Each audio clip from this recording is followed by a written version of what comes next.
ఎవరికైనా ఏదైనా శుభం కలిగితే ఆ శుభానికి కారణం ఎవరు అంటే శంకరుడే.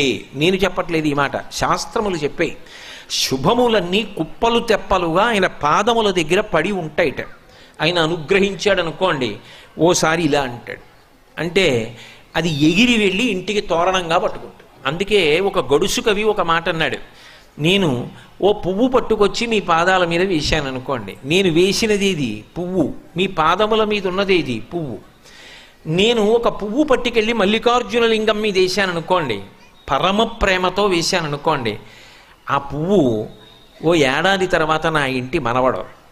నేను ప్రేమతో వేసిన పువ్వు 2 ఏళ్ల తర్వాత నా ఇంట్లో మనవరాలు.